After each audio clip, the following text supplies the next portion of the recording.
There was no beginning, not in the way we understand it. No dawn, no eruption, no sudden cry into the void. There was only stillness, and in that stillness a breath that had not yet been drawn.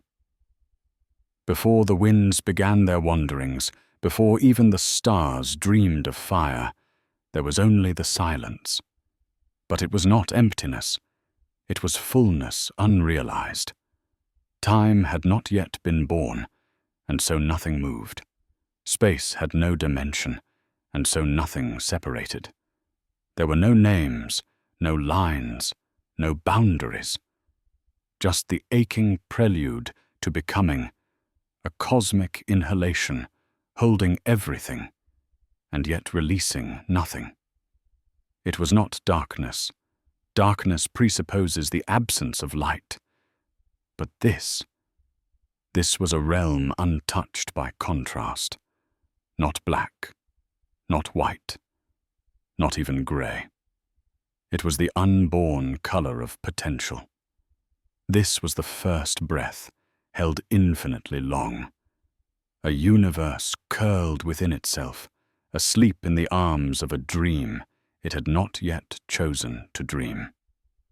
In this moment, before moments, there was no creator, no act of will, only the unspoken possibility of all things. And somewhere in the vast hush, something stirred. Not movement, but the awareness that movement could be. A tremor not of matter, but of meaning, the first shadow of a thought reaching toward form. But the stillness would not shatter all at once. Before the world could rise, the silence would deepen, not to be broken, but to become. And from that deepening silence, the sea of the undefined would begin to ripple. It was not chaos in the way we fear it. No screaming storm, no war between elements, no collapse. This was chaos before violence, chaos before division, a chaos that did not clash because it had nothing to oppose. It simply was. The shapeless cosmos, a sea of unformed essence, drifted in stillness, like a lullaby not yet sung. This was Ame no Tokotachi, the heavenly everlasting, not yet a being, but a breath suspended in waiting. The void did not hunger. It did not despair. It had no need. It simply held possibility, still unspoken, an ocean of formless energy, humming in silence. This was the Taiko no Musubi, the great knot of nothing and everything. It had no up or down, no edge or center. But it was alive in the way a seed is alive, not seen, not moving, but holding within it the structure of a forest yet to grow. Potential was its pulse. In this state, opposites did not exist. There was no light, but also no dark, no cold, no heat, no male, no female, not even gods. Not yet. There was only a quiet current beneath the silence. It did not force. It did not erupt. It waited, because even eternity, when it sleeps, dreams of form. But the dream would not remain a dream forever. In the silence of formlessness, a presence began to rise, not with noise, not with drama, but with still awareness, a center without circumference, a name without voice. And so the first god did not arrive. He occurred. He did not walk. He did not speak. He did not shape with hands or forge with fire. Ame no Minakanushi, the first of the kami, did not emerge from struggle or chaos. He awakened like a thought at the edge of silence, not an explosion, but an unfolding. His name would one day be whispered as Lord of the Center of Heaven. not for dominion, but for presence. He did not create the center. He was the center.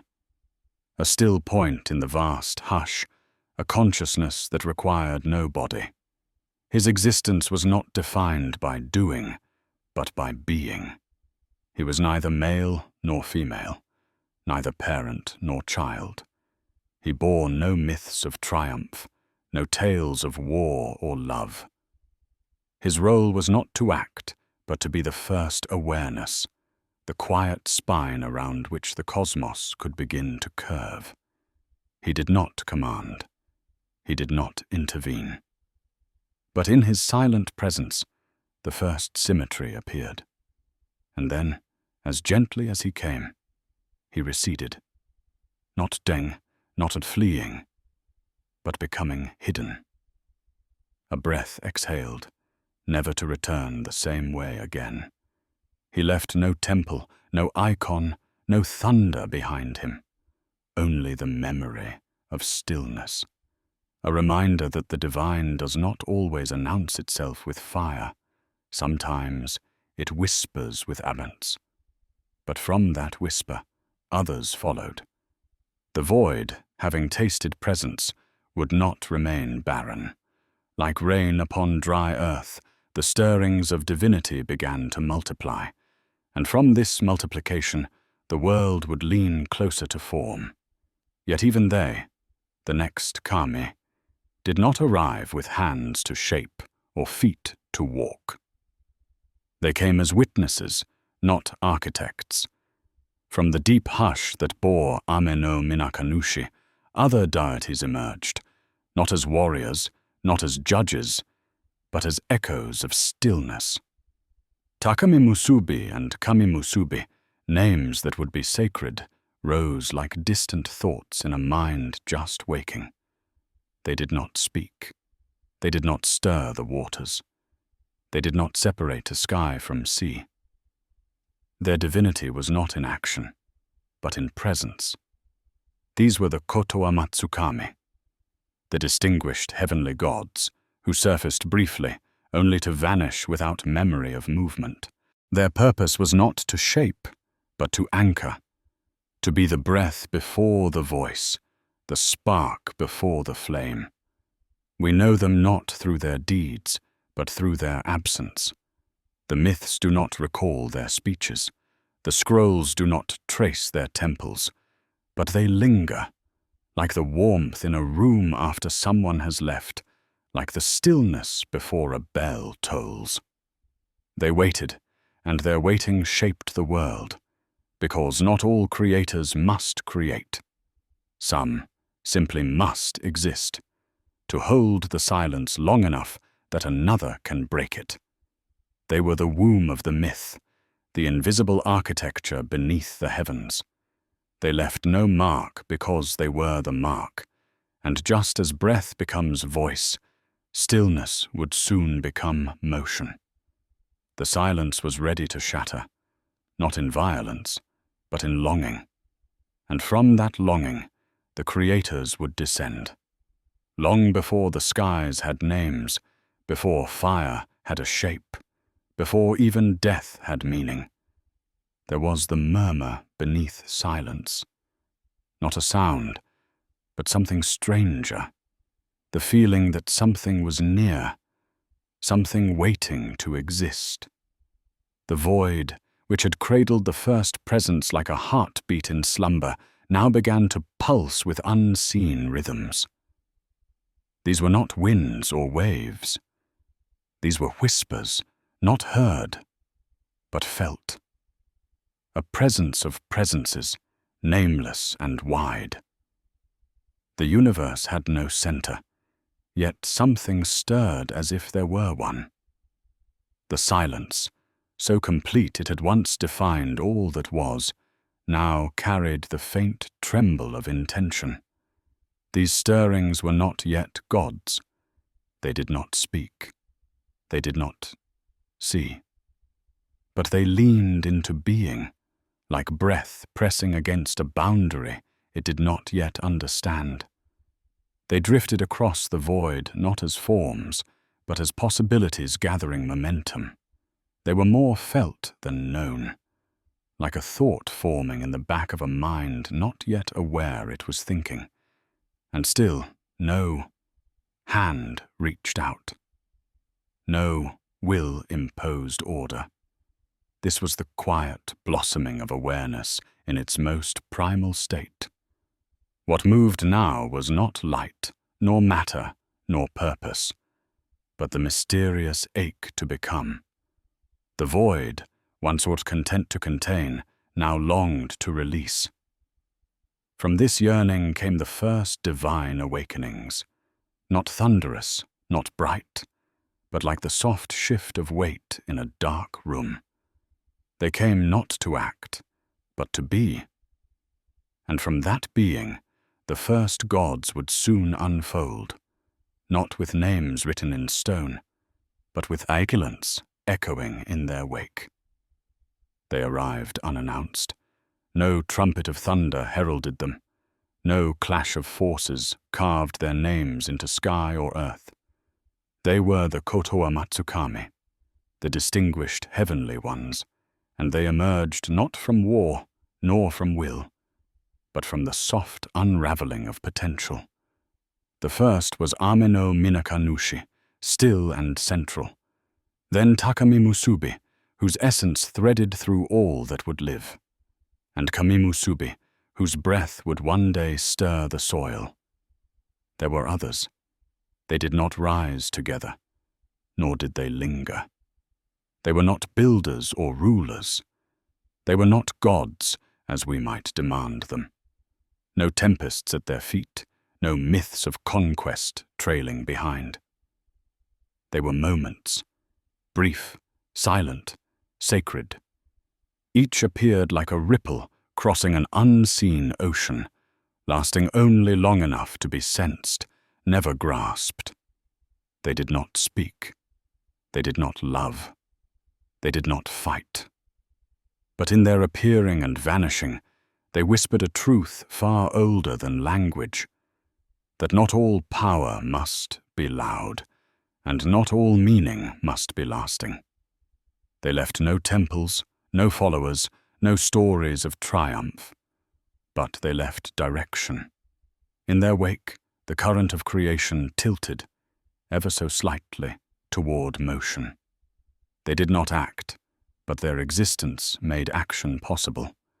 Theirs was the divine of pure potential, untouched by flaw, untested by desire.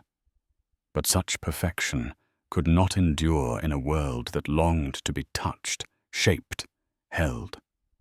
So they faded, quietly, without sorrow. And in their absence they made space for gods who would not be so silent. The cosmos now hung on the cusp of form, and in that sacred pause, the world began to remember what it had seen and what it had lost. They were gone, and yet they were not. The Kotoa Matsukami left no footprints, no commandments, no altars burning in their name.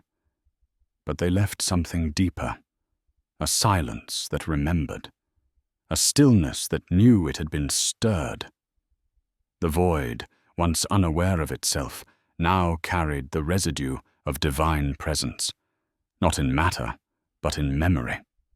This was a world marked not by what it contained, but by what had passed through it. Like smoke after fire, like warmth in a room long emptied, the cosmos held onto the absence as if it were a treasure. And in this paradox, that what was gone had changed what remained, the earliest mythic logic was born. In later eras, gods would take shape in storms and mountains. They would roar and rule and punish, but these first beings, unnamed by the masses, untouched by human hand, were remembered by the space they left behind. Their legacy was not written in stone, but felt in the subtle architecture of being, in the folds of mountains, in the hush between thunderclaps, in the shadow of trees that sway with no wind. Something lingers, not a presence, but a suggestion, a weightless gravity. as if the fabric of the world still tugs toward them, even now. What is divine, the old myths remind us, is not always what shouts the loudest. Sometimes it is what never spoke at all, and in the quiet hum of absence, something more restless was beginning to stir. Gods who would not vanish so easily. Gods who would step forward, not simply to be known, but to create. They came, and they vanished, like breath in winter. The Kotoa Matsukami, those first flickers of celestial awareness, did not linger to witness what they had opened. Their departure was not betrayal, it was design. They were the silent preface, not the tale itself. They gave no instruction, no legacy of command. But in stepping away, they allowed a different kind of God to rise, one shaped not from stillness, but from longing. For the world could not be made by those who refused to touch it. And so the stage was left bare. But not abandoned. In the wake of the unseen gods came a vacuum, not of despair, but of invitation, a space yearning to be filled, a story waiting to be written with hands that could shape, feet that could walk, voices that could call creation into form. Their absence was not emptiness, it was womb. The silence they left was not silence alone, it was permission. The door to divine narrative stood open, and the next gods, when they arrived, would not pass quietly. They would love, they would grieve, they would fall, but they would stay. And so from this sacred void, tendered by presence, hollowed by mystery, descended the gods of creation, the ones who would touch the world and leave fingerprints. Creation does not always begin with conquest. Sometimes it begins with a gesture, two figures standing at the precipice of unformed possibility, gazing down into the waters of chaos, not with fear, but with purpose. Izanagi and Izanami, the first male and female gods with names and form, did not emerge in violence. They were sent, chosen not for dominion, but for design. Their world was not yet a world. Below them, the swirling brine of shapeless water waited, passive, directionless. The heavens above, Takamagahara, stretched luminous and serene, untouched by the weight of creation. But there was a hunger beneath the silence, a need for form, for edges, for beginnings. They stood on the floating bridge of heaven, a threshold between what was and what could be. Unlike the formless kami before them, Izanagi and Izanami were not merely presence. They were potential shaped into being. Male and female, action and reception. The first mirror of duality in a cosmos longing to divide and connect. They were not perfect. They were not omniscient. But they were willing. And that willingness, not divine knowledge, would birth a world. From that fragile perch between realms, they looked downward, and with them descended something new, not chaos, not silence, but intention. Creation was no longer an echo of the void. It had found its voice, and its voice spoke through the hands of gods who loved, who questioned, who erred. Their first act would be small, a gesture, a stirring. But from that act, the islands would rise. There is a moment in every myth where the cosmos is touched for the first time, where what was only potential is moved by intention. For Izanagi and Izanami, that moment came in the form of a Pyato, not forged in war, but in wonder. Ame no Nuboko, the jeweled spear of heaven, glittered with promise, its weight sacred, its point destined. The gods dipped the spear into the formless sea below, a world without shape or shore. They stirred, slowly, rhythmically, not with force, but with reverence. This was not a violent act. It was an invitation. The spear danced through chaos, and chaos responded.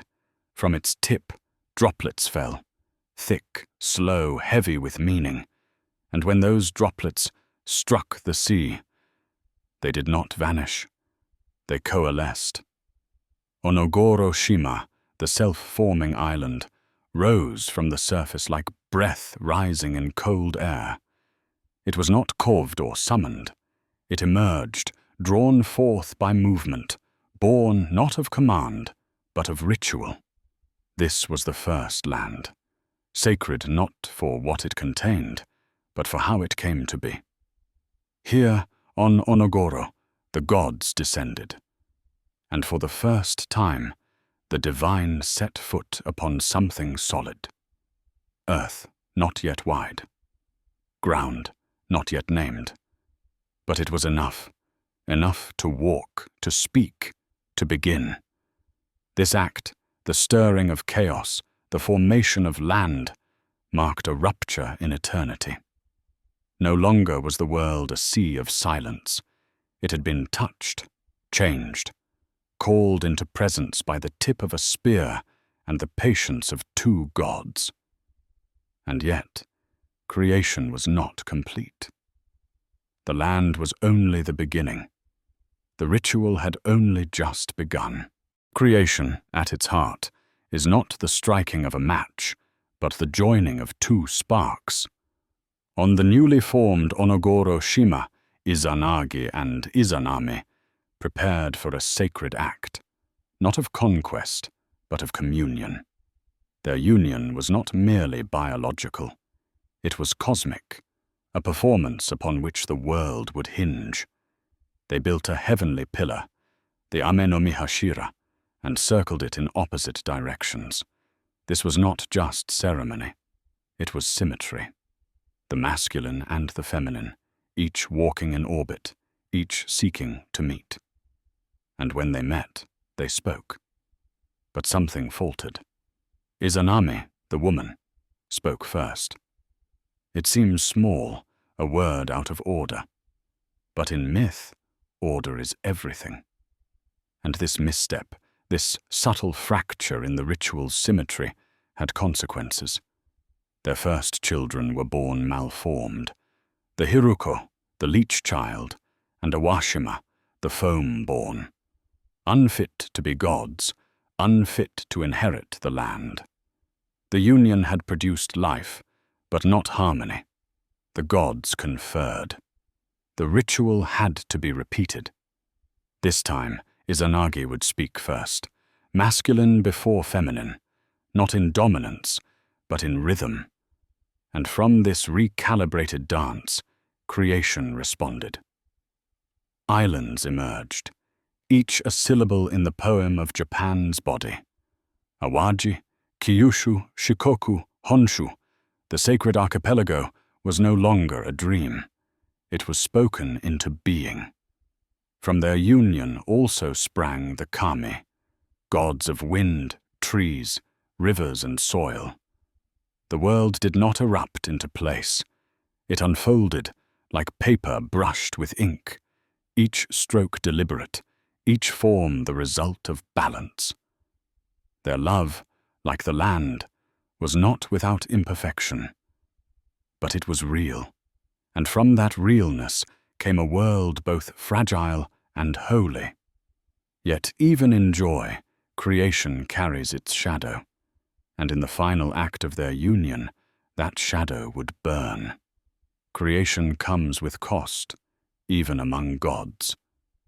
As Izanami bore the kami into the world, gods of stone, sea, trees, and stars, she moved closer to the edge of divine endurance. Each birth stretched her essence, carved her spirit. But it was the last child who broke the rhythm of beauty. Kagutsuchi, the god of fire, emerged not gently, but in agony, flames tearing through Izanami's form, consuming what had once created. Her cries echoed through heaven and earth, not as thunder, but as grief. She who had shaped mountains and seas was undone by the spark of destruction. Izanagi, her beloved, stood helpless. His hands, which had stirred the sea and guided the spear, could not hold her together. He watched as she weakened, her divinity unraveling into ash and smoke. And then she slipped, not into rest, but into Yomi, the land of death, where no kami return unchanged. The birth of fire had opened more than a wound. It opened the boundary between life and death. From this fracture, sorrow entered the myth. Izanagi's grief was not just for his lover, but for the world they had created together. The land was fertile now, the gods abundant. But love had burned. Still, Kagutsuchi lived, not as a villain, but as proof that even creation must reckon with its consequences. Fire would purify, and it would destroy. And in this paradox, the myth reminds us, what gives life also takes it away. Izanagi was not finished, but he was no longer whole. And from this fracture, the next journey would begin, not toward creation, but into the underworld, where love would confront decay. Every act of creation casts a shadow. In the mythic dawn of Japan, that shadow took the shape of fire. When Izanami gave birth to the last of her children, it was not wind or earth, not water or tree, but Kagutsuchi, the god of flame. And with him came pain, unspeakable and consuming. As his heat surged into the world, it scorched the very body that bore him. Creation turned on its creator. Fire, so vital and sacred, became the harbinger of death.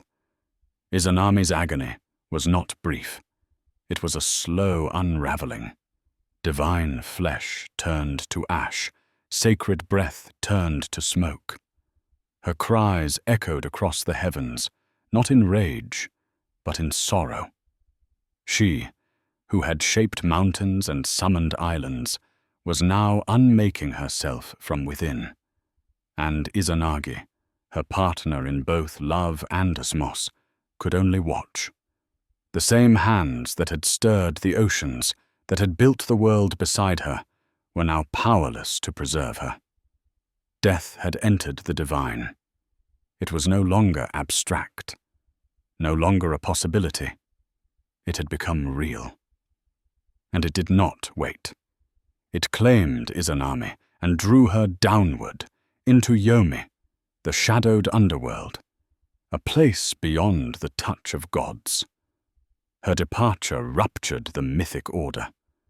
The world was full, but the heavens felt hollow. What had been built through sacred unity now stood fractured by flame. Izanagi was alone, and yet, where most would retreat, he stepped forward.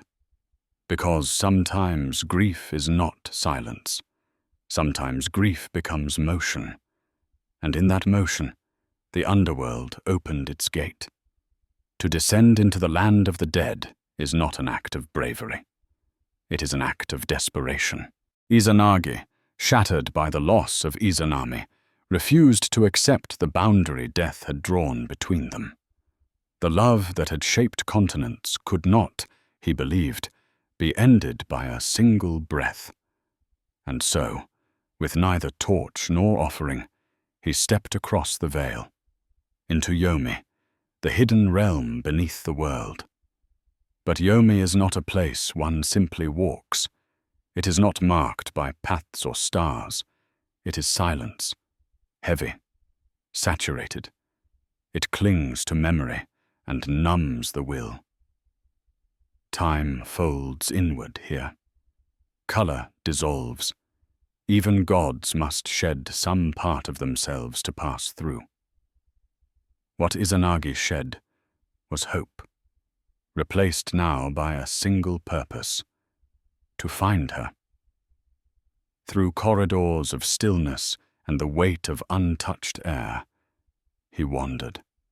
The gods of old had warned of this realm, a place where those who enter seldom return.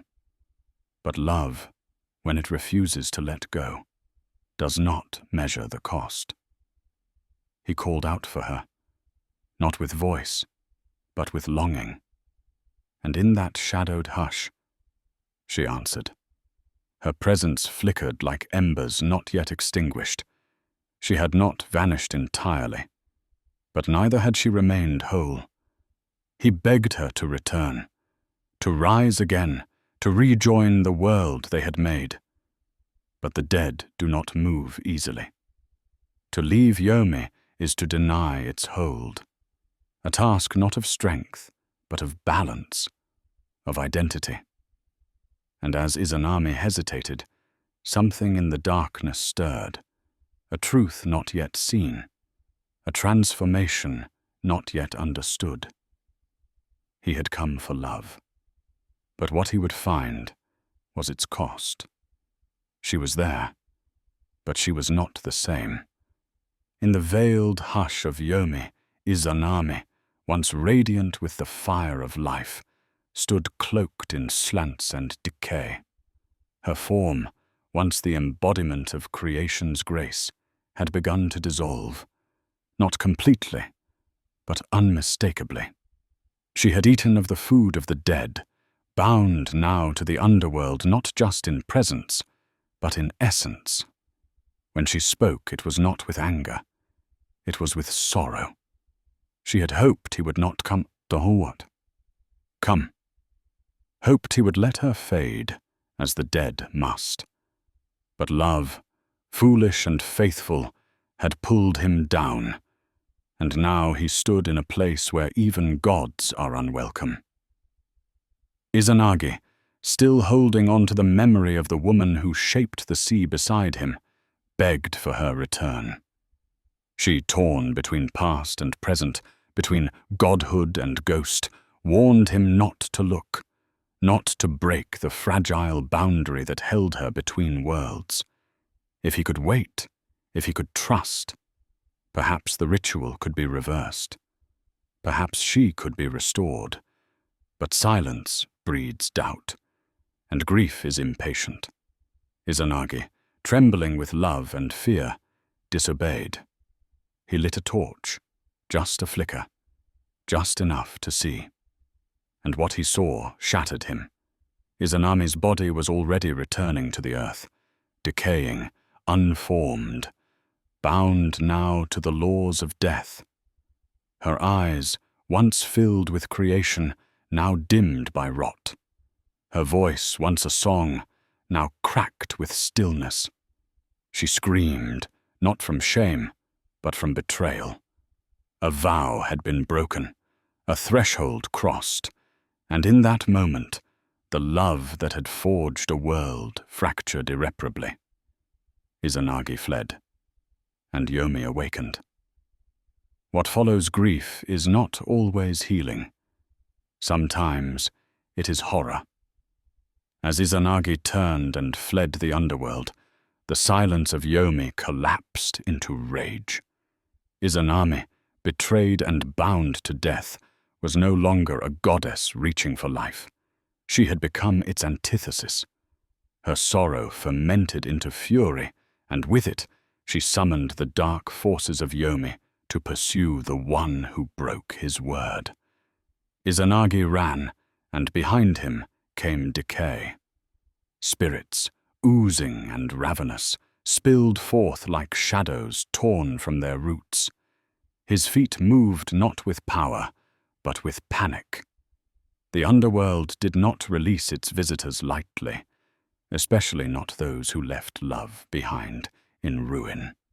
He reached the entrance of Yomi, a slope between worlds, veiled by stone and spirit. With one final breath, he seized a massive boulder and rolled it into place, sealing the passage. It was not just a wall, it was a judgment, a decision, a refusal. On one side of the stone, the land of the living. On the other, the woman he had loved, now lost to time and rot. Their voices met through the barrier. Hers, a curse.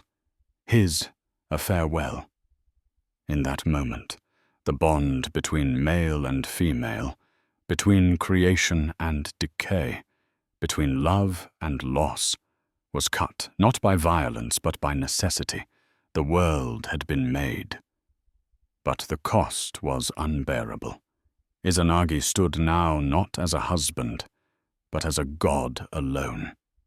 The unity that had birthed mountains had dissolved into shadow. And yet, even in sorrow, creation stirs. Even in loss, something remains.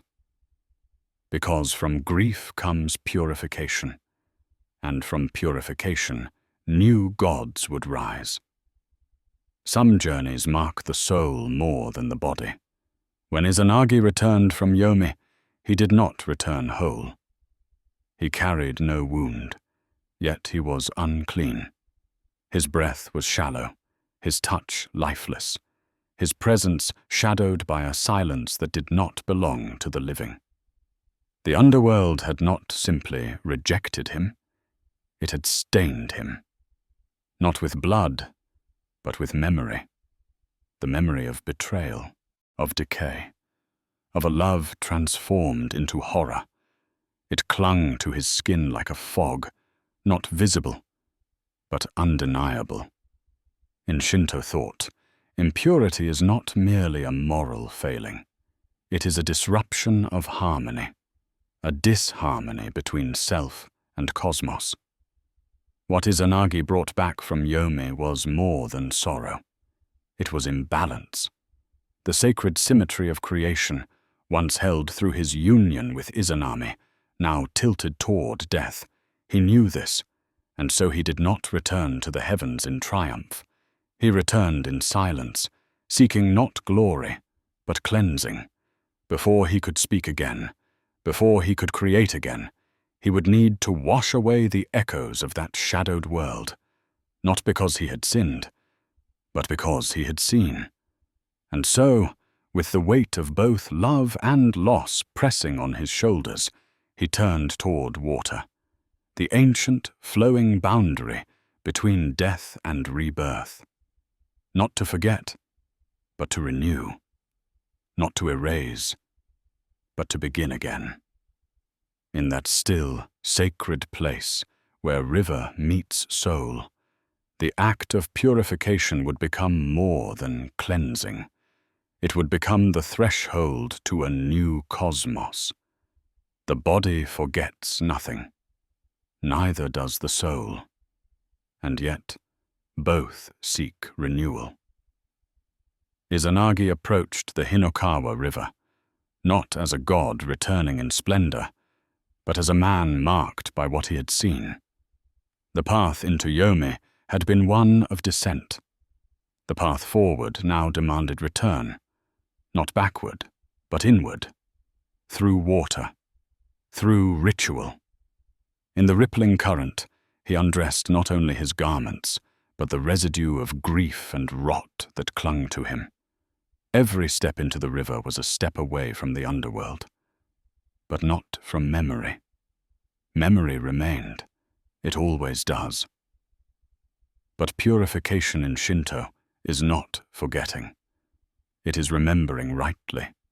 It is the act of reclaiming harmony after rupture.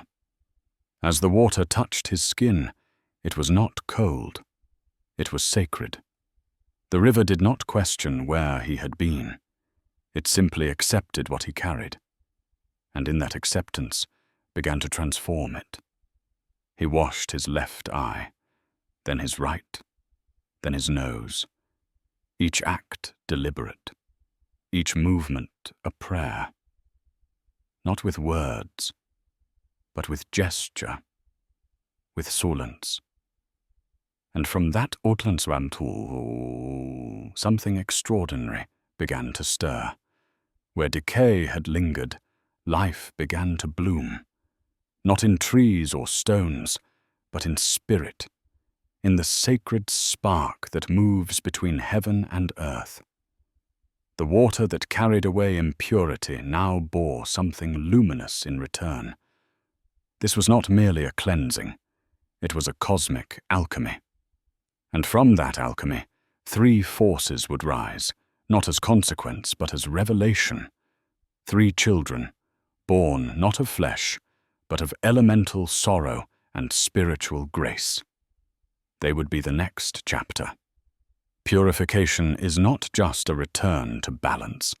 Sometimes it is the birth of something greater. As Izanagi bathed, as grief met water, and memory met motion, creation stirred once more. But not in the soil, not in the seas. This time, it came from within him. When he washed his left eye, the light broke through.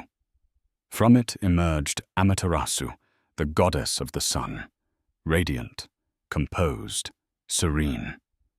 Her light was not fire, it was grace, the illumination that reveals, that warms, that sees. She did not shout her divinity, she shone it.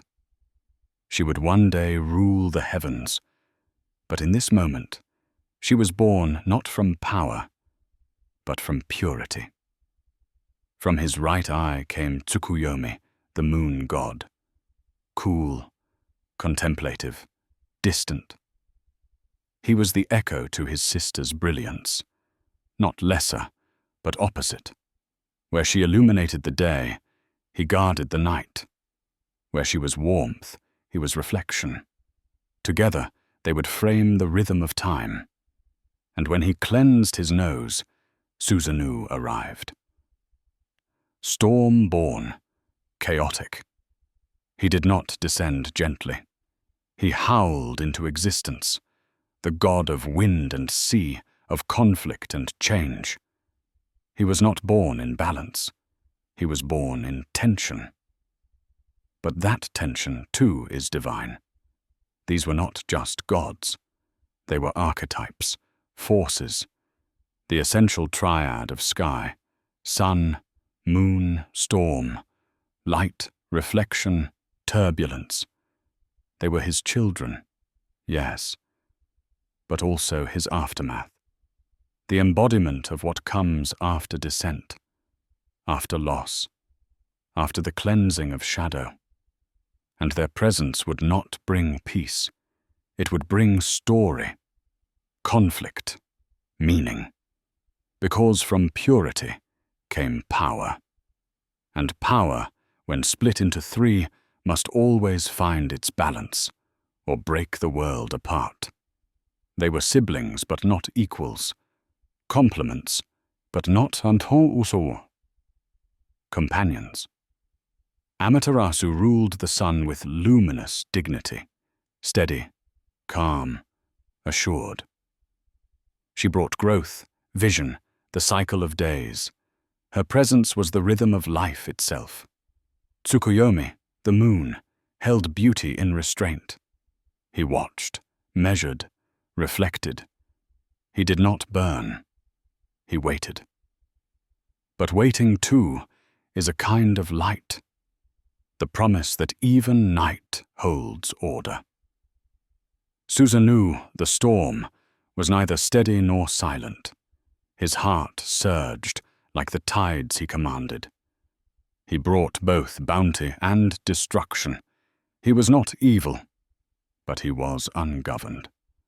And ungoverned power stirs the fragile air between harmony and collapse. Together, they formed a celestial tension, a divine equation with no permanent solution. Their presence was not unity. It was dynamic opposition. The cosmos had gained new breath, but with that breath came the possibility of rupture. A family shaped by purification now faced its greatest challenge: remaining whole. Because balance, once gifted, must be protected. And in the next turning of the myth, that balance would be shattered, not by war, but by a brother's pride and a sister's silence. Even among gods, there are wounds that do not heal with silence. Susanoo, born of storm and sorrow, stood restless beneath the heavens, while his siblings found dominion, Amaterasu in the sun, Tsukuyomi in the moon. He was given the sea, boundless and wild. But Susanoo did not want the tides. He wanted place, belonging, recognition not as a destroyer, but as a brother. Yet within him boiled something older than ambition, a grief he could not name. Still mourning the mother he never knew, and distrustful of the father who purified her death into distance, Susanoo's fury became his language. And when fury speaks, it does not whisper. He ascended to the celestial plane, not in peace, but in storm. Thunder marked his arrival, not the cleansing rain of renewal, but the clamor of chaos unchecked. The gates of heaven, once opened in grace, now trembled beneath the weight of his rage. Amaterasu, goddess of the sun, stood in serene brilliance. Order was her realm, illumination her gift. She did not fear her brother's arrival, at first. She welcomed him with the grace of balance. But Susanoo was not seeking balance. He was seeking something deeper, more human.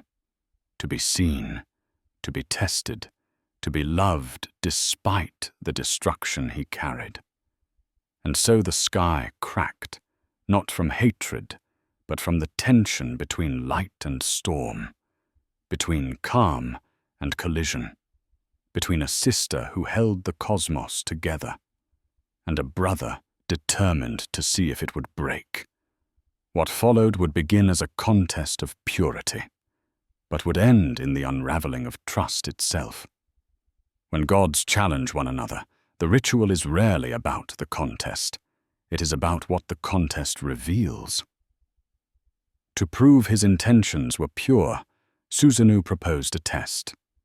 He and Amaterasu would each produce divine offspring, not from their bodies, but from the sacred tools they held, symbols of their power and purpose. Amaterasu offered her jeweled necklace. Susanoo, his sword. The act was simple. Each would breathe life into the object of the other. From her necklace, Susanoo brought forth 5 male gods. From his sword, Amaterasu birthed 3 radiant goddesses. By the rules of the contest, the origin of the children dictated whose action was greater. But Susanoo twisted the truth, claiming that the 5 male gods, born of her jewel, belonged to him, that his offering had produced the more noble line. What had begun as a rite of reconciliation curdled into arrogance. Susanoo, unrestrained, unleashed himself upon the heavenly plain. He trampled fields, destroyed sacred rice paddies, flung excrement through divine halls. It was not mere mischief. It was desecration of land, of law, of legacy. He tore apart the order Amaterasu had so carefully shaped, as if to prove the world could survive without it. But it was his final act that shattered what remained.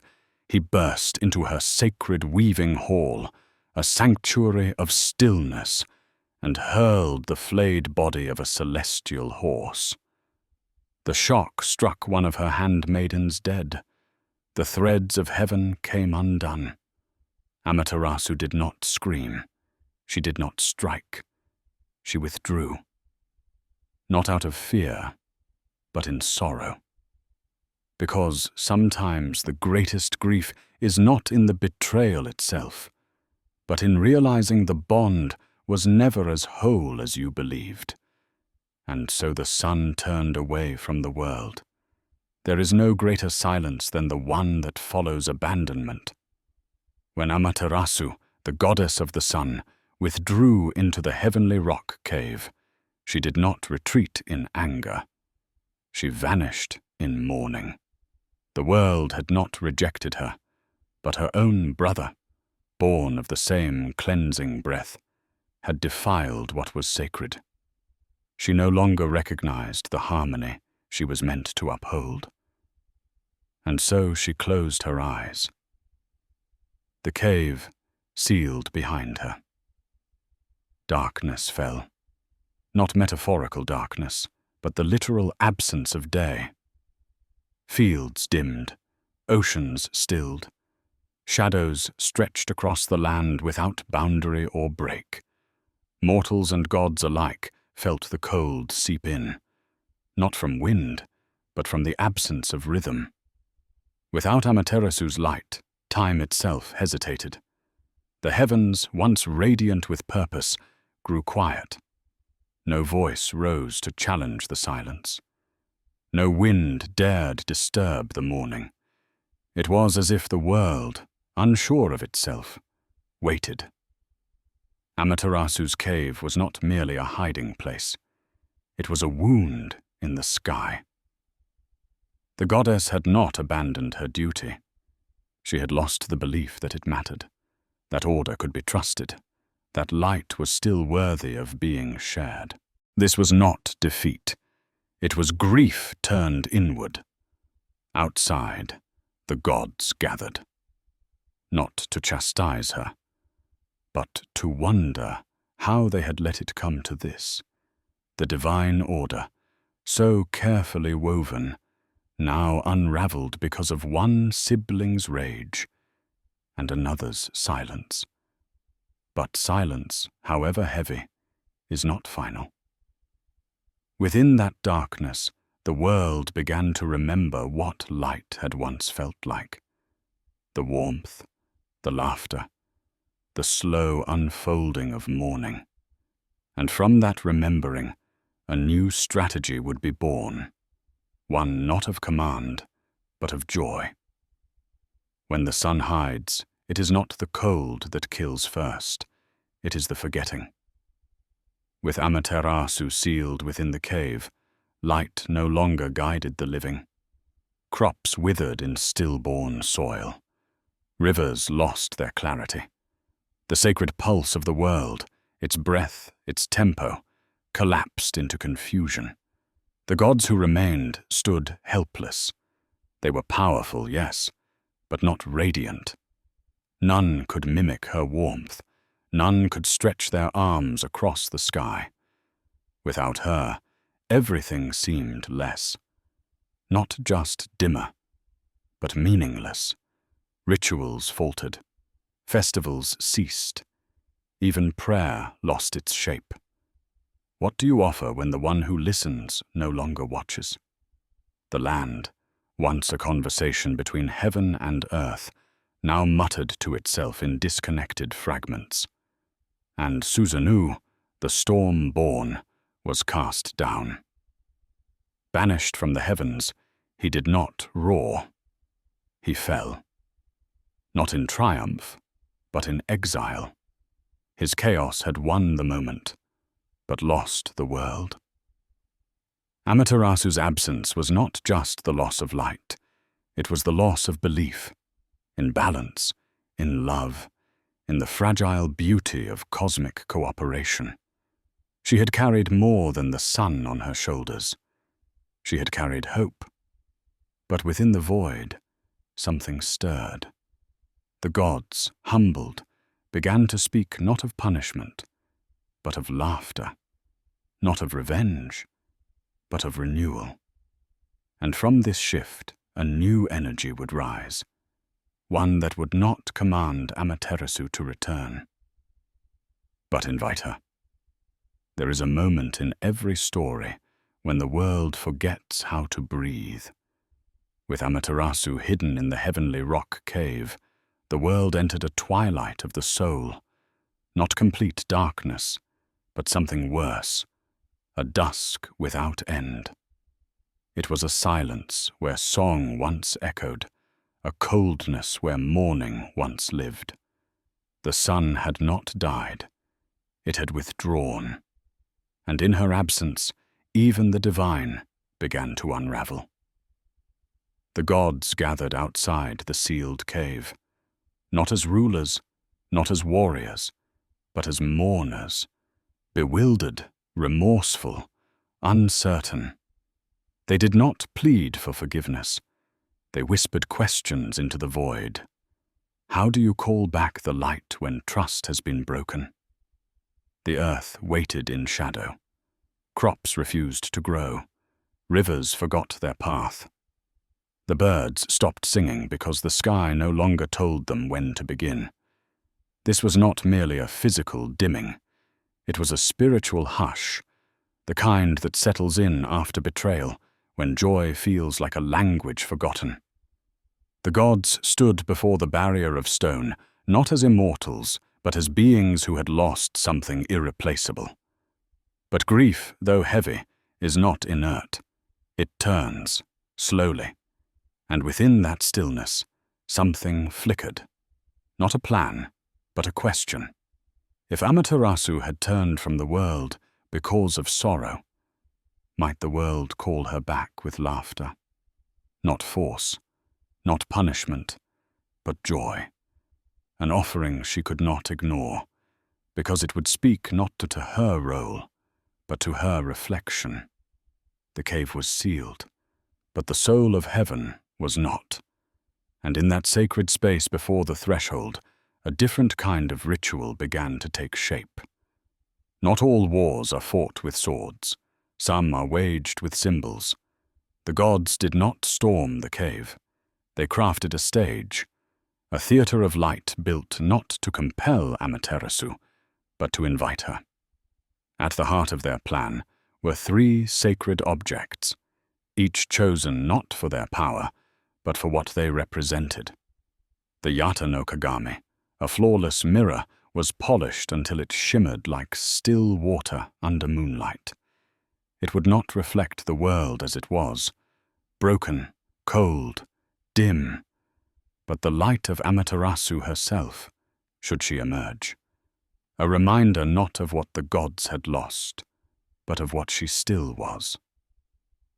The Yasakane no Magatama, a curved jewel of deep crimson, was hung beside the mirror. Its shape, like the fetal curl of new life, symbolized regeneration, a return not to the past, but to the possibility of beginning again. And around them, the gods gathered not in formation, but in hope. They erected a stage of sacred wood, set not above the world, but rooted in its heart, the space between mourning and miracle. No commands were spoken, no summons sent. Only laughter was prepared. Because joy, when untainted by obligation, has the power to move what even grief cannot. The stage was ready. The mirror gleamed. The jewel pulsed like a heart. But still, the cave remained closed. And so the gods turned not to logic, but to rhythm, not to strength, but to surrender. And into the center of that sacred circle stepped a goddess not of light, but of laughter. It was not order that first moved the sun. It was madness, beautiful, sacred madness. From the stillness emerged Ame no Uzume, the goddess of mirth and revelry. She did not speak. She did not explain. She danced, wildly, irreverently, without permission, without restraint.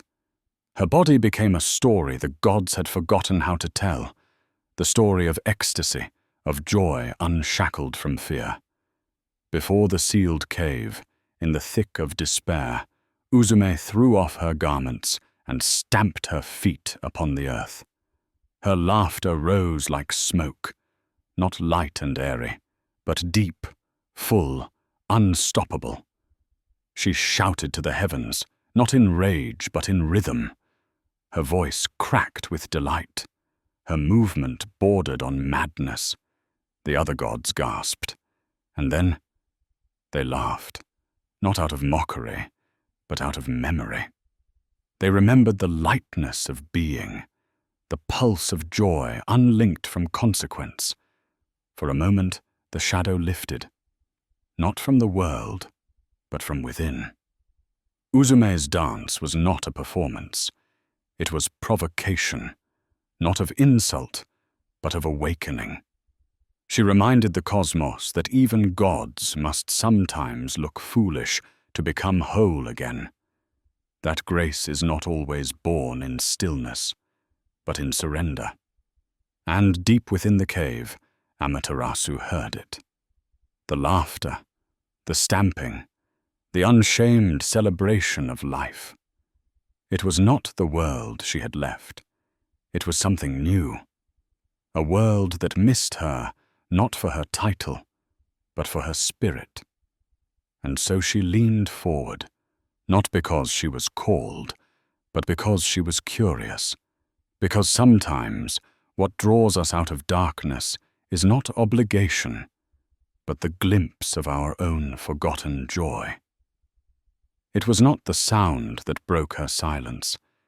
It was her reflection. As Amaterasu edged toward the cave's opening, drawn by the strange celebration outside, her eyes caught the mirror. The Yata no Kagami hung carefully at its heart. But it did not show her sorrow. It did not reflect the shadow she had carried. It showed her light, radiant, undiminished, majestic not in command, but in clarity. She had thought herself diminished, stained by betrayal, irrelevant to a world that could no longer uphold harmony. But in the mirror, she saw the truth. Her absence had not made the world forget her. It had made the world remember her essence. The gods held their breath, not in fear, but in reverence. The mirror did not beg her to return. It simply reminded her of what was waiting. Amaterasu stepped forward, not as ruler, not as judge, but as herself. The light re-entered the world not as conquest, but as acceptance. The stone was lifted, the cave unsealed, and dawn, for the first time in what felt like eternity, rose again. But harmony, once broken, is never restored without consequence. For the storm still stirred, and Susanoo had not yet paid the price. There are falls that do not break the body, only the spirit. When Susanoo was cast from the heavens, he did not fall like lightning. He fell like Salanthorn after chaos, stripped of rank, stripped of trust, stripped even of the sky that once called him kin. The storm god, who had once thundered across the celestial plain, now descended in disgrace, trailing behind him the smoke of shattered bonds. He had not been defeated by war, but by grief. Grief turned reckless, reckless turned ruinous. His fury had driven Amaterasu, Atsu, the sun itself, into hiding. His mischief had stained ritual with death, and so the gods, weary and wounded, exiled him not in anger, but in sorrow. Susanoo's exile was not mere punishment. It was separation from divinity, from rhythm, from meaning. Banished from Takamagahara, he stepped into the world below, a place of rivers and reeds, of shifting seasons and silent gods. But within him still stirred the storm. And storms do not die. They change. They move. They wait. He wandered not with purpose, but with shame. Not seeking revenge, but unable to name what he sought.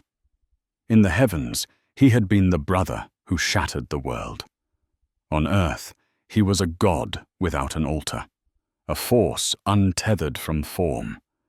But exile, like fire, can cleanse as much as it destroys. Susanoo had lost the sky, but the earth was watching, and soon the land would give him a chance not to reclaim heaven, but to become something the heavens never expected. A redeemer. The earth remembers what the heavens forget. When Susanoo wandered beneath the sky, he was no longer a prince of thunder. He was something quieter, a presence adrift. In the villages and valleys, people spoke of strange winds and storms that came and went without warning. They did not know his name, but they felt the shadow of a god who did not know where he belonged. He walked along riverbanks and through tall grasses, not as punishment, but as passage. The storm in him did not vanish, but it began to change. Each step away from heaven became a step into humility, and with each step, the chaos within him took on shape. In the realm of Izumo, Susanoo found a land not yet claimed by ritual, a place where the stories of gods were still being written in soil, not stone. There he met an old couple, their eyes weary with a grief he knew too well. They had lost 7 daughters, devoured one by a monster whose hunger knew no mercy. Only one daughter remained. Susanoo listened, not as a deity above, but as a man who had once torn light from the sky. He did not promise vengeance. He asked for trust. And in that quiet request, a shift occurred. No longer the cause of sorrow, Susanoo now stood between sorrow and its source. But this was not yet redemption. Redemption does not come from desire. It comes from deed. And the deed would soon rise, long, scaled, and terrible, from the waters of the river. True monsters are not born from darkness alone. They are born from cycles unbroken. The people of Izumo spoke in hushed tones of Yamata no Orochi, the 8-headed serpent of the riverlands. Its body stretched across 8 valleys and 8 hills. Its eyes burned red. Its breath carried rot. Each year, it demanded a maiden, and each year it devoured with ceremony, as if its appetite were a law of nature, not a cruelty of myth. 7 daughters had already been taken. Now, the 8th waited. Susanoo did not face the serpent with fury. He faced it with understanding, for he, too, had once devoured joy with reckless abandon. But understanding alone does not stop the tide. It must be wielded. He devised a plan. 8 vats of potent sake were prepared, each placed where one of the serpent's heads would strike. It was not a test of strength, but of strategy. Not domination, but disruption. To stop the cycle, he would have to break its rhythm. The serpent came, its hunger as predictable as the turning of seasons. One by one, its heads drank, deeply, greedily. The alcohol dulled their wrath, slowed their movement. And in that slowness, Susanoo struck. Sword in hand, he moved with precision, not as a storm unbound, but as a force finally focused. Head after head fell, not with glory, but with necessity. Blood ran into the river not as violence, but as the price of peace. And when the last head was severed, the serpent's body crumbled. But within its tail, Susanoo found something unexpected. Not flesh, not bone, but steel. A sword unlike any he had ever known. Pure, resonant, divine. It was not a trophy. It was a message. From this blade, a new story would begin. Every redemption must offer something back. In the heart of the fallen serpent, Susanoo discovered the Kusanagi no Tsurugi, the grass-cutting sword, not forged by hands, but hidden by fate. It was not born of man, nor shaped by fire. It was revealed, as if waiting for the one who had fallen far enough to be worthy of rising again. Susanoo did not claim it for himself. He had learned that power, unshared, becomes ruin. Instead, he lifted the blade not as a weapon, but as a gesture, an offering to the sister he had once driven into the shadows. He sent the sword to Amaterasu, not to seek forgiveness, but to return balance. The storm that had fractured the sun now offered her its sharpest truth, that even destruction can give birth to restoration, if it chooses to change.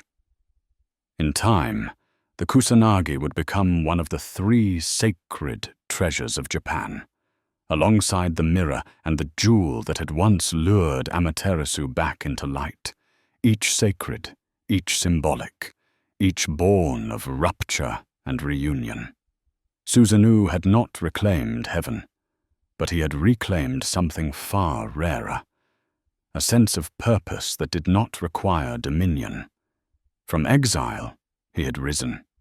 From ruin, he had offered restoration. And in the blade, the storm found peace. Not all inheritances are born of desire. Some are born of duty. From the radiant heights of Takamagahara, the heavenly plain, Amaterasu gazed upon the world below. A land brimming with form but lacking order. Creation had flourished, yes, but harmony had not yet rooted. The earth was wild, the people scattered, the gods distant, and so she chose a descendant. Her grandson, Ninigi no Mikoto, divine but young, celestial but unproven. He would not inherit the sun. He would inherit its burden, to bring the rhythm of heaven to a world untamed. It was not a crown she gave him.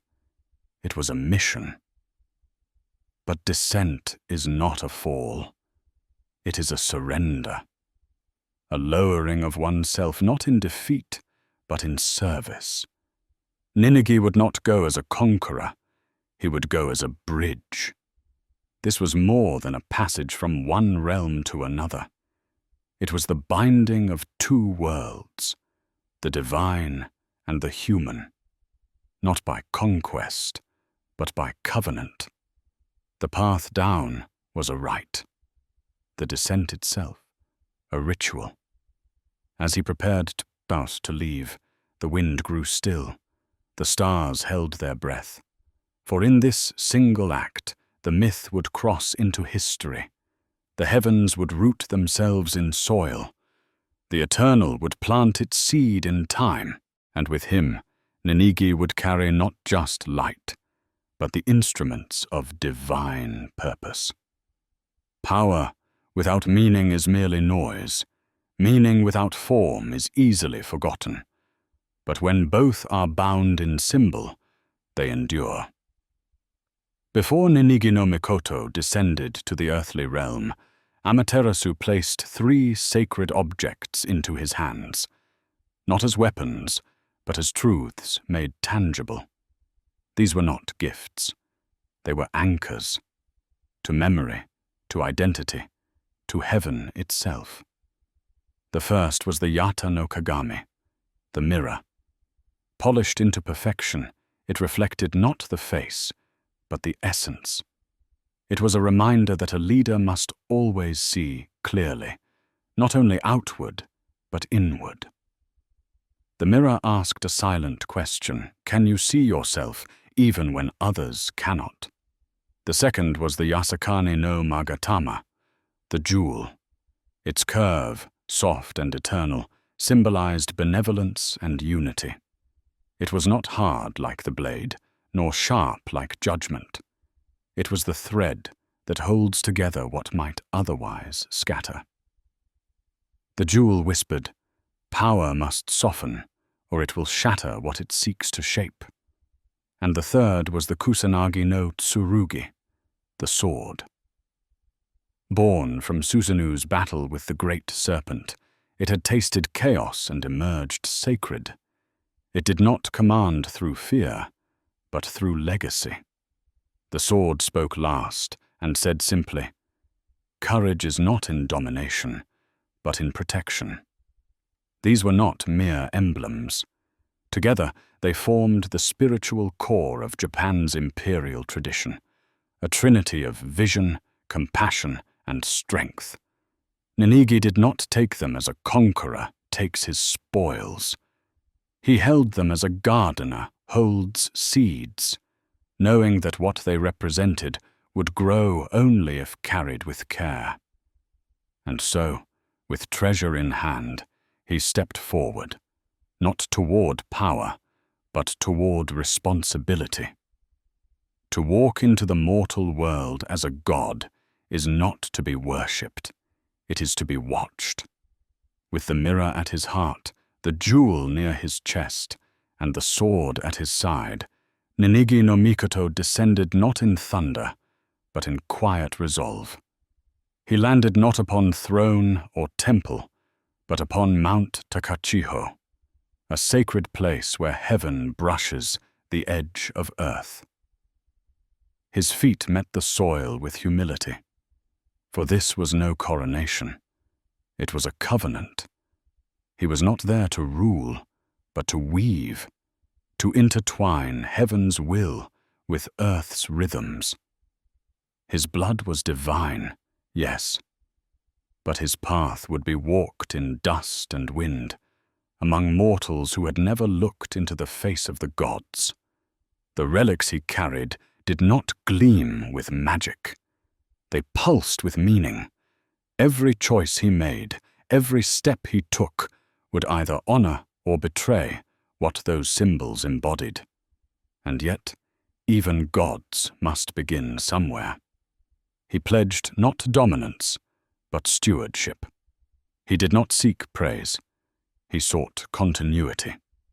For the lineage he would father would not be measured by temples also built or wars won, but by whether the values entrusted to him endured. This was the moment Japan's imperial line began, not in conquest, but in covenant. Not in bloodshed, but in the quiet oath that blood must carry light. Empires do not begin with walls, they begin with belief. With Ninigi's descent, something irreversible took root. The divide between myth and history, once vast and unknowable, began to blur. Heaven had touched earth, not in thunderclap or miracle, but in the quiet planting of legacy. From his line would come Jimmu, the first human emperor, but his throne would not rise from ambition alone. It would rise from this moment, when a god set down his divine weight and chose to walk among people, not above them. The sacred treasures became more than relics. They became reminders that rulers must see clearly, love deeply, and wield power only in service of balance. That lineage is not privilege, but responsibility passed like a flame through generations.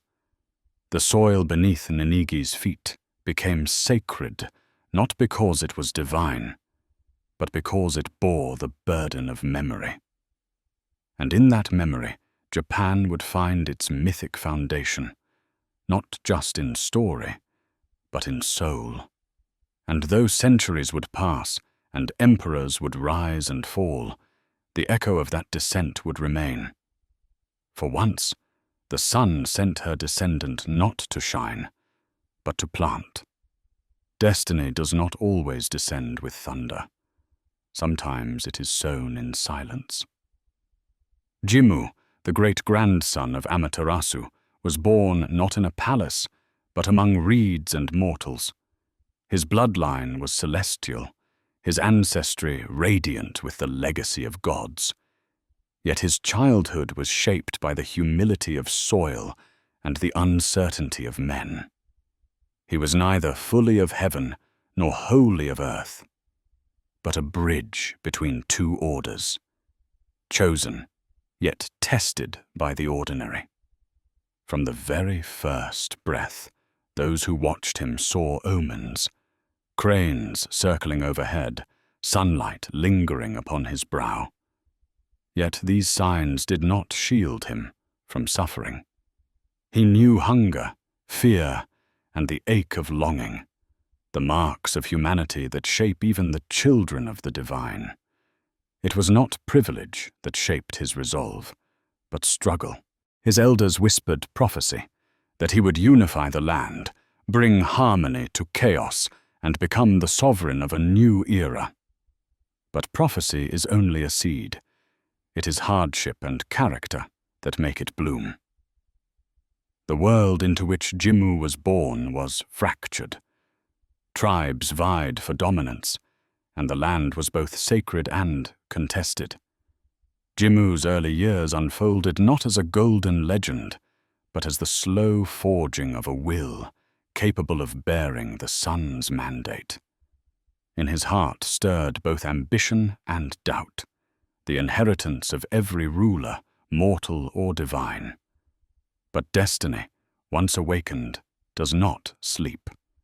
And as Jimmu came of age, the call of prophecy became a summons no longer whispered, but demanded by the winds themselves. The march eastward would soon begin. No path to sovereignty is unchallenged, even for those born beneath a divine banner. As Jimmu reached maturity, the call to unite Japan's fractured lands became more than a dream. It became an obligation. The prophecy that traced his bloodline gave his cause a sacred urgency, but it did not part rivers nor silence enemies.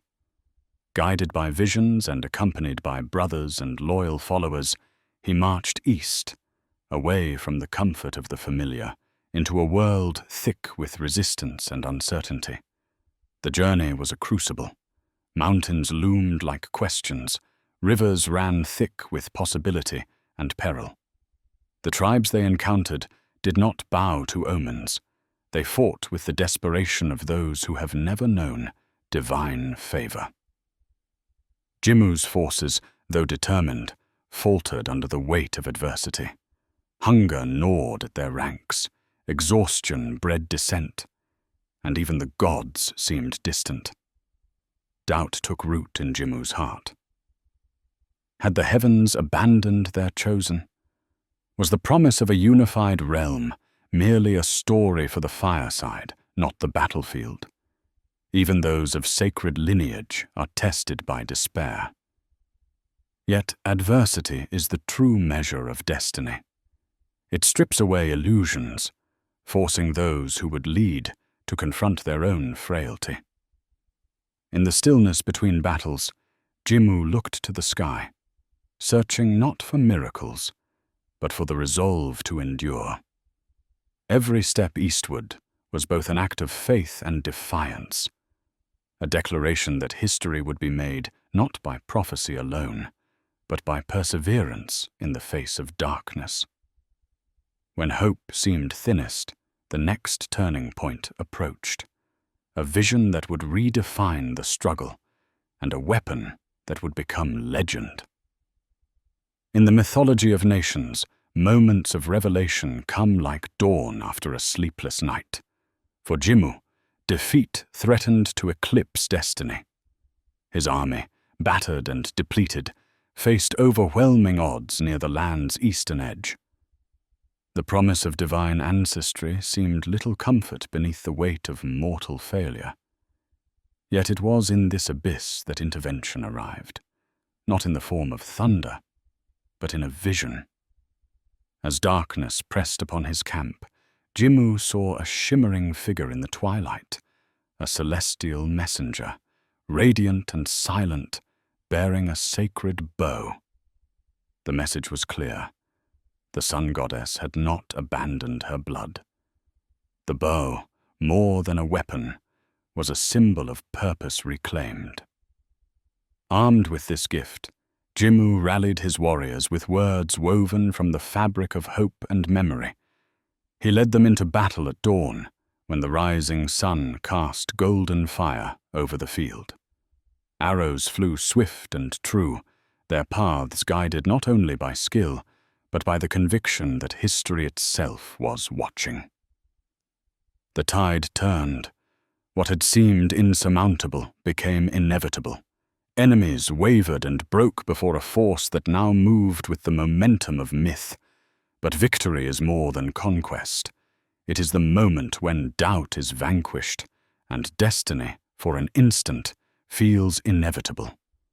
With his enemies routed and the land before him open, Jimmu no longer marched as a supplicant of prophecy, but as its fulfillment. Yet the journey was not merely his own. In the triumph of the bow, all of Japan was invited to step from the shadow of chaos into the fragile light of order. The time had come to crown a new beginning. At the intersection of myth and memory, a nation is born. Jimmu, no longer merely a descendant of gods or a victor in battle, stood at the threshold of history.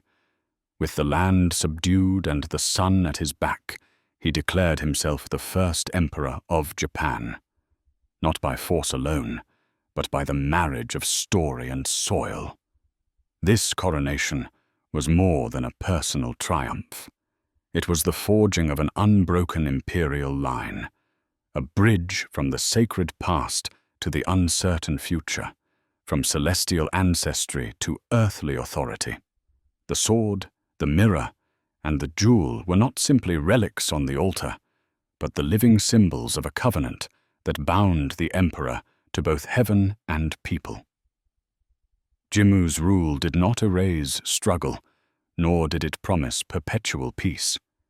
What it offered was continuity, the assurance that in the dance of gods and mortals there would always be a center, a light, however fragile, by which the nation could find itself again and again. Through his story, Japan found not only a sovereign, but an identity rooted in the cycles of loss and renewal, conquest and compassion.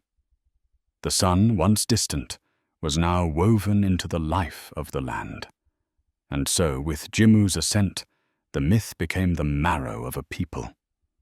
But the true weight of this legacy would be measured not in crowns, but in the echoes carried by every generation that followed.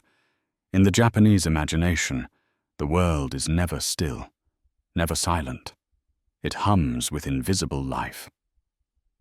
Here, kami are not distant gods, ruling from afar.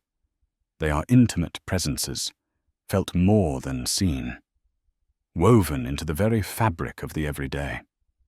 A whisper in the wind, the hush between falling leaves, the glimmer that turns a stone into a sentinel. These are the fingerprints of spirit upon matter. The ancients did not divide the sacred from the mundane. In Shinto thought, there is no sterile boundary between divine and natural. Each tree may shelter a spirit. Each river may murmur with the memory of beginnings. A mountain is not just a mountain. It is a seat of power, a vessel of memory, a guardian of continuity. The kami are legion. Some have names and stories, guardians of rice fields, protectors of villages, deities of harvest and hearth. Others are anonymous, fleeting, shy as the breeze that rustles through bamboo. Yet all are bound by one principle: presence. Not presence as domination, but as participation. To live in Japan is to live surrounded by eyes that do not judge, but witness. Stones, trees, streams, and mists, all are awake, all are inhabited. The world is not an object, but a companion. In this landscape, loneliness is never absolute, for to be alive is to be woven into a tapestry of spirit. The living and the unseen, together, breathe meaning into every blade of grass. But a world so full demands more than acknowledgement. It demands reverence, a constant awareness that every gesture, every step is observed by the sacred. To the Western mind, emptiness is the default, interrupted by the occasional spark of the divine. In the Japanese cosmos, emptiness is a myth. Here, every inch of soil is inhabited. Every sound is inhabited. Every stance is inhabited. This is the radical heart of Shinto cosmology. The world is never truly empty, and nothing is ever truly alone. It is a world view that dissolves the arrogance of separation. Humans are not masters of nature, nor mere tenants. We are kin, cousins to the wind, siblings to the stone. The boundary between self and world is blurred. To harm a forest is to wound one's own spirit. To honor a stream is to invite its blessing into the very marrow of the soul. This cosmology does not require temples of grandeur. A simple shrine, marked by a torii gate and a sacred rope, is enough to sanctify a space. The offering of rice, the clapping of hands, the bow, these are not empty gestures, but reminders that the world listens, and the kami respond. The kami do not need worship in the sense of subjugation. They seek relationship, an exchange of attention, a balance of give and take. Each season, each festival, is an opportunity to refresh the bonds between seen and unseen. In such a world, to live carelessly is to live dangerously. Every act echoes. Every intention resonates. The ripple of a stone in a pond stirs the whole. A world so saturated with spirit cannot tolerate indifference. It asks for humility, a willingness to bow, to pause, to feel the brush of the invisible. From this humility, a deeper grace is born, the art of living as if everything matters, because in the realm of kami, it does. Ritual is not a demand, but an invitation, a dance between the mortal and the immortal, between the fleeting and the eternal. The Japanese relationship to the kami is ancient, woven into the very gestures of daily life. A bow to a mountain is not superstition, but acknowledgement. I see you. I honor your spirit. Speaking to the sea, offering a prayer before a voyage, is not fear, but dialogue, a request for safe passage and a sign of gratitude. Rituals mark the seasons and the cycles, New Year's visits to shrines, the turning of the rice harvest, the quiet tending of ancestral altars. These acts are the rhythm of a nation's heartbeat. The smallest act, a sip of sake, a whisper of thanks, a bell rung beneath eaves, becomes sacred when offered with sincerity. This reverence is not rooted in fear of punishment, but in the recognition of interconnectedness. To bow is to bend the self, to surrender pride, to merge one's fleeting existence with the larger tapestry of the world. The kami are not far away. They are immediate, tender, and sometimes mischievous. To honor them is to cultivate relationship, to embrace vulnerability in the face of mystery. The grace of Shinto ritual is found not in spectacle, but in attention, in the willingness to become small, to see the greatness of the world through humble eyes. Thus the Japanese soul learns to listen, not just with ears, but with the whole being. Every word spoken, every prayer uttered, becomes a thread in the fabric of belonging. In bowing to the mountain, in speaking to the sea, the human heart becomes both guest and guardian, forever entangled with the spirits that animate the living world. Symbols are not static. They are mirrors that reflect both reverence and ambition. The Kusanagi no Tsurugi, once pulled from the body of a serpent by a disgraced god in search of redemption, was never meant for conquest. It was a sign of restoration, of chaos tamed, of harmony restored. Yet, as centuries unfurled, the sword and its sacred siblings, the mirror and the jewel, would be transformed by human hands. As the age of samurai dawned, blades were no longer just tools of myth. They became badges of identity, their steel etched with the echo of legend. The sacred treasures, once hidden in shrines and shrouded in ritual, grew ever closer to the rhythms of war. The emperor, inheritor of Amaterasu's lineage, came to embody not only the hope of the harvest, but the will to defend and expand. To die by the sword became not just an act of violence, but of meaning, a gesture woven into the fabric of the nation. Warriors saw in their blades a continuity with the gods, each stroke a prayer, each death an offering. Bushido, the way of the warrior, bound martial discipline to spiritual devotion, forging men into vessels of sacrifice. But the sacred, once bent toward victory, is never unscathed.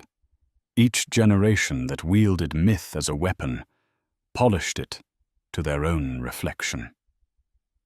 What began as divine gift became national inheritance, then ideological shield.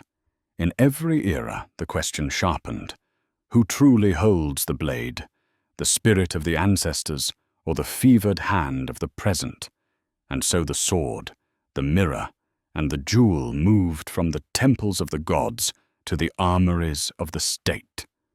There is power in ancestry, but there is greater power in the stories a nation chooses to remember. With the rise of imperial authority, the sun goddess Amaterasu was invoked not merely as a figure of worship, but as the cornerstone of political legitimacy. The emperor was no longer simply a ruler among many. He became, in the official narrative, the living descendant of heaven. The chrysanthemum throne gleamed with a light said to have traveled unbroken from the dawn of creation. The rising sun that once signaled the promise of harvest now blazed from banners, coins, and the dreams of empire. Schools taught the divine genealogy as fact. Soldiers marched not just for land, but for legacy. The will of Amaterasu was invoked in the name of unity, discipline, and obedience. But myth, when wielded by authority, can harden into dogma. The sacred was distilled into slogan. Rituals that once connected people to the living world became spectacles meant to awe and subdue. Amaterasu, the weaver of life and light, was asked to sanctify not only the turning of the seasons, but the ambitions of men. The emperor's body became more than flesh. It was a vessel for national spirit, a living god in a modern world. To disobey was not only to break the law, but to betray the divine order itself. And yet, beneath the surface of discipline and devotion, a quiet unease gathered. What is lost when the goddess behind the flag is no longer allowed to question, to grieve, to change? The answer would come in the shadow of cataclysm, when faith and fire collided on a scale never before seen. War does not simply test nations. It transforms the stories they tell about themselves. As Japan entered the furnace of World War II, the boundary between myth and machinery dissolved. The divine emperor was both symbol and strategy, a rallying point for a nation bound by the code of Bushido and the doctrine of unquestioning sacrifice. Propaganda wove old stories into new uniforms. The kamikaze pilots, divine wind, took their name from ancient typhoons said to have saved Japan from invasion. The rising sun, emblazoned on banners, was more than a flag. It was a promise that the land and its people would endure, whatever the cost. Children learned to bow before portraits of the emperor, to recite prayers to Amaterasu before heading into battle or labor. The spiritual treasures of Japan became talismans of the state, reminders that every hardship, every loss was born for a higher purpose.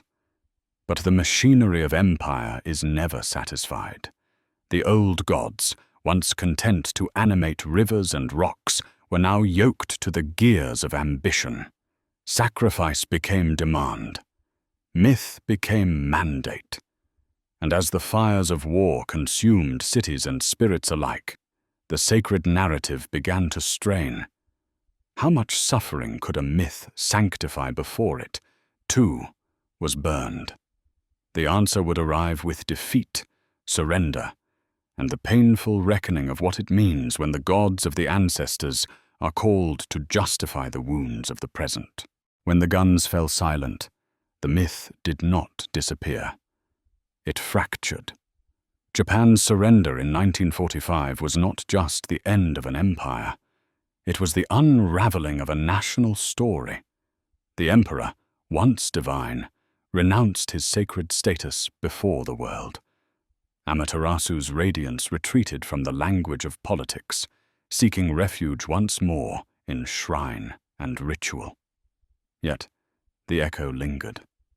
1,000 years of memory cannot be erased by decree. The sacred treasures were not destroyed, but hidden.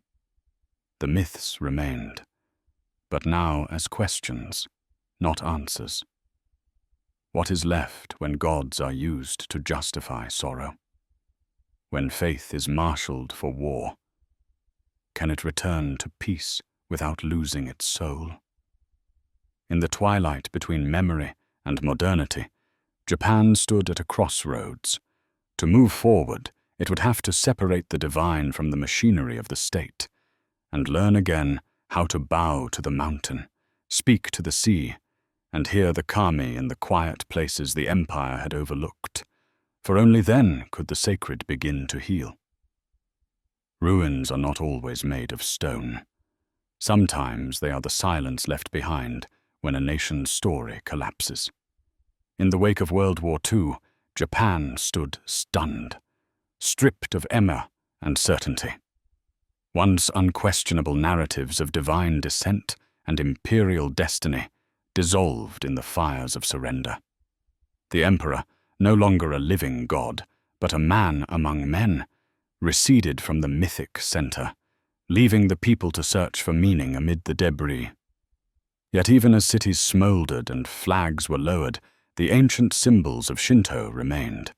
The torii, simple red gates marking the passage between sacred and mundane, stood quietly among the ashes, untouched by victory or defeat. The mirror, the sword, and the jewel slipped from public speech, but not from memory. For centuries, these emblems had weathered earthquakes, dynastic upheaval, and now, the undoing of empire. In these moments of uncertainty, people passed through the torii not as subjects of the state, but as seekers, not of power, but of solace. The rituals that once invoked national glory became private prayers for the lost, the wounded, and the dead. The shrines, battered yet standing, bore witness to the resilience of a faith not built for conquest, but for return. The sacred persisted, not by command, but by endurance. In the quiet aftermath, the soul of Shinto waited, patient as moss on ancient stone, for a new beginning. And as the dust settled, it would find that beginning not in banners, but in the beating heart of everyday life. True faith is not measured by conquest, but by the quiet ability to endure, to adapt, and to renew. In the decades following defeat, Shinto underwent a transformation as profound as any mythic cycle.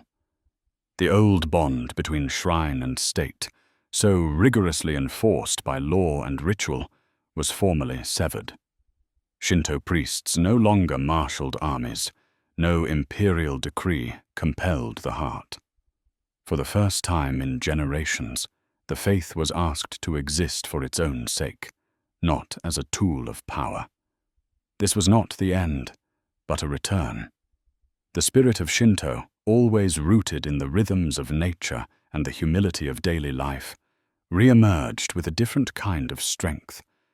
It became a spiritual force not of nationhood, but of connection, to ancestors, to seasons, to the world of living and unseen.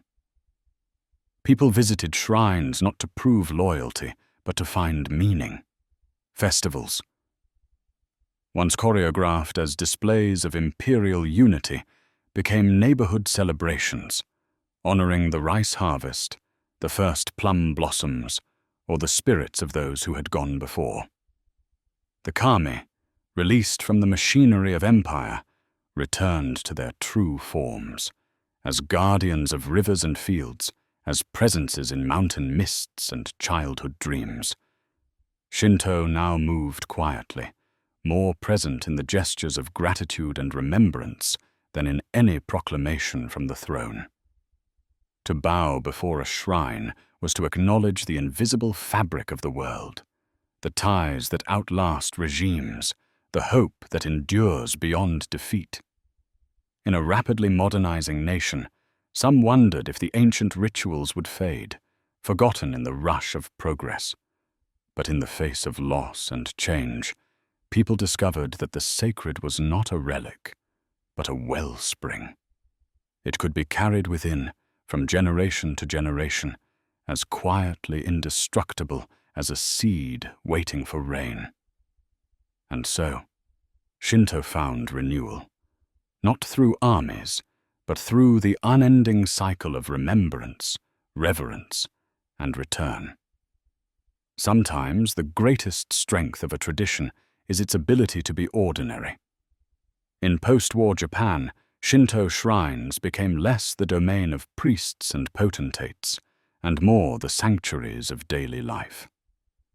No longer monuments to imperial ambition, they slipped into the background of the world, tucked between rice fields, beside city train stations, at the edge of playgrounds and office buildings. Each torii, each offering table, each paper lantern became a gentle invitation. Pause here. Remember, the sacred was no longer something to be performed on grand stages, but something to be rediscovered in the smallest corners of existence. Children played near shrine steps. Elders left oranges for ancestors, and the scent of incense curled upward on ordinary mornings. These shrines became places of continuity, not conquest. They offered stability in a nation racing toward the future, gentle anchors in the flow of time. The kami no longer spoke with the voice of law, but with the murmur of wind through pine, with the laughter of families gathered beneath cherry blossoms in spring. New rituals grew alongside the old. Prayers for safe travel, for exam success, for the health of loved ones. People marked life's milestones with a visit to the local shrine, finding in the simple act of bowing, clapping, and offering a grounding in both tradition and the present moment. The faith had shed the armor of empire. What remained was the essence that had always endured, a reverence for life's fragility, a gratitude for beauty, an acknowledgement that even in a world remade by technology, the invisible continues to sustain and surprise. In every quiet shrine, there lingers the wisdom of generations, that the sacred does not disappear with defeat nor with progress. It is woven into the ordinary, waiting to be noticed, honored, and renewed, as long as hearts are willing to pause, bow, and remember. Not all treasures are kept behind glass or buried beneath stone. Some endure in the space between ritual and remembrance, speaking quietly through the centuries. The mirror, the sword, and the jewel, ancient relics born of myth, tested by war, sheltered by time, still anchor the heart of Japan. Though few lay eyes upon the originals, their presence is felt in 1,000 quiet gestures: the reflective surface of a household shrine, the curved talisman carried for luck, the reverence with which blades are handed from one generation to the next. Their meaning, once wielded as the foundation of empire and the justification for conquest, has softened. They have become personal, intimate, no longer merely the inheritance of emperors, but the shared legacy of a people. The mirror is the promise that each soul, however humble, carries a sliver of the divine. The sword is not only an emblem of might, but a reminder that true power lies in restraint and renewal. The jewel is continuity itself, a curved bead echoing the circle of seasons, the turning of time, the persistence of hope. Though modern life rushes forward, neon lights drowning out the moon, city towers dwarfing the oldest trees, the relics remain. They remember for us. They remind us that every ending has a memory, and every beginning a myth. And in the simple act of remembering, we discover that the sacred is never lost. It only waits for those who know how to see. Civilizations are not only built from stone and steel, but from the stories that live within their people. In modern Japan, the great myths of Shinto do not survive as strict doctrine. They live as metaphor, as undercurrents shaping the language of longing and the architecture of belonging. The stories of Amaterasu, Susanoo, and the Kami flow quietly through film and literature, through festivals and dreams. They appear in a child's bow, before a shrine, in the way elders sweep their ancestors' graves, in the unspoken gratitude for the cherry blossoms that bloom with unerring faith. The ancient narratives are no longer the map. They have become the landscape itself. To be Japanese is to carry, consciously or not, a sense that the world is alive, that the spirit flickers in river and rock, that beauty and sorrow are threads in the same fabric. The Kami, once the subject of awe and anxiety, have become metaphors for the multiplicity within each of us, the chaos of the storm, the serenity of the sun, the hunger for renewal. Myth has not vanished, it has internalized. In an era defined by technology and rapid change, the old stories offer not escape, but grounding. They whisper that meaning is found not in grand declarations, but in moments of pause, a hand resting on a gate, a silent prayer before a challenge, a memory that survives the passing of years. Japanese identity, far from static, is woven from these narrative threads. The mythic past gives shape to the present, offering both warning and wisdom, that every power can be abused, every light can hide, every exile can return. The lessons of Susanoo's storm and Amaterasu's retreat echo in the collective psyche, not as commandments, but as questions to be lived. In the modern mind, myth is not a chain. It is a compass. It does not bind. It orients. And so even in the age of algorithms and screens, the old gods linger, not as rulers, but as reflections. We spend our lives searching for meaning, for belonging, for a glimpse of ourselves that is both new and eternal. The final gift of the Shinto mirror is not just its reflection of the gods, but its invitation to look within. Amaterasu's mirror, hidden in Issei's sacred shrine, is more than artifact. It is a symbol that each person is called, in moments of doubt and transformation, to gaze honestly at who they have become. In its polished surface we are asked, what do you bring to the world? What darkness do you flee? What light do you conceal? What hope are you willing to share?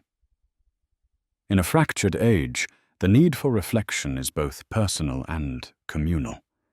We are shaped by the myths we inherit, but we are also responsible for the stories we write anew. The mirror's lesson endures, that each generation must decide what it will carry forward, which wounds to heal, which gifts to offer, which truths to remember. To live mythically is to live with attention, with gratitude, with courage to face both beauty and shadow. It is to recognize that, while the gods may be silent, their reflection lives on. In every choice, every act of reverence, every moment of compassion or courage that shapes the world for those who will come after. So when you meet the mirror, let it not merely show you your face. Let it ask you, and all of us, what it means to be a living myth, here and now. We began in darkness, with a breath before existence, a silence alive with possibility. Across ages, through creation, chaos, exile, renewal, and the quiet endurance of the sacred, the story of Japanese mythology teaches us that nothing truly disappears, not light, nor hope, nor the memory of those who came before. The mirror, the sword, and the jewel are more than relics.